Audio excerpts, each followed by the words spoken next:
शिवसेनेचे खासदार संजय राऊत सध्या बोलतायत, थेट जाऊ. पण उत्तर महाराष्ट्रामध्ये त्यांना फार मोठं यश याच कारणामुळे मिळू शकलं नाही. भारतीय जनता पक्ष हा जगातला सर्वात मोठा पक्ष आहे असा दावा ते करतात. भारतीय जनता पक्षाकडे देशात सर्वाधिक संपत्ती आणि साधारण 10,000 कोटीचा निधी आहे. गौतम अडाणी सुद्धा भारतीय जनता पक्षाचा सदस्य आहे, बरोबर ना. तरीही त्यांना इतर पक्षांचे खासदार, आमदार, नगरसेवक आणि कार्यकर्ते फोडावे लागतात. हे श्रीमंत भिकाऱ्याचं लक्षण आहे. श्रीमंत भिकारी आणि जेव्हा श्रीमंत जेव्हा भिकारी होतो तेव्हा तो अत्यंत लाचर आणि लोचटपणे वागतो. पहा ना चेहऱ्यावरचा लोचटपणा गिरीश महाजन यांचाच पाहिला. त्यांच्या पक्षातून विरोध होतो या लोकांना घ्यायला. लोक रस्त्यावर उतरले आहेत, त्यांचे लोक रस्त्यावर उतरले आहेत. देवयानी फरांदे आमदार आहेत, त्या रस्त्यावरती उतरले. त्याच्या आधी सीमा हिरे रस्त्यावर उतरल्या होत्या. तरीही कुणालाही न जुमानता हे लोक इतर पक्षातल्या कार्यकर्त्यांना फोडून विकत घेतात. हे या महाराष्ट्राच्या परंपरेला काळीमा फासणारं कृत्य. देवेंद्र फडणवीस, नरेंद्र मोदी हे राजकीय चारित्र्याच्या गप्पा मारतात ना.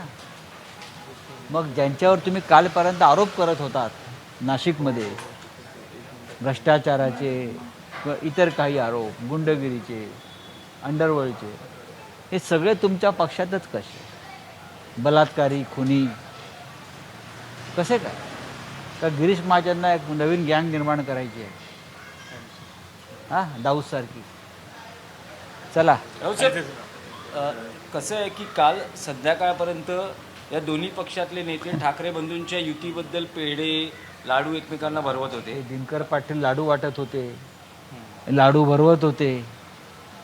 हे आमचे जे गेलेत वीर ते गुलाल उधळत नाचत होते आणि नाचता नाचता तिकडे गेले आणि त्यांनी घेतले. म्हणजे निर्लज्ज नक्की कोणाला म्हणायचं? यांना म्हणायचं की घेणाऱ्यांना म्हणायचं? नाही, पण ते असं म्हणतात की विकासासाठी आम्ही जातो, आमची कोणावर नाराजी नाही, ठीक आहे, विकासासाठी आम्हाला जाणं फक्त आवश्यक आहे. भारतीय जनता पक्ष आता ट्रम्प पण जाणार यांच्या पक्षात, अमेरिकेचा विकास करायचा, बरं का.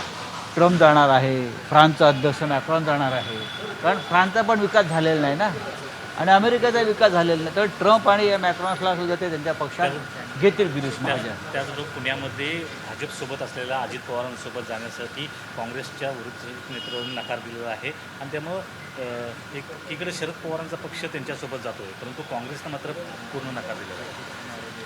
ठीक आहे, काँग्रेसची भूमिका आहे. जसं मुंबईमध्ये त्यांनी एक भूमिका घेतलेली आहे तशी त्यांनी पुण्यामध्ये एक भूमिका घेतली आणि ती योग्य आहे. थँक्यू.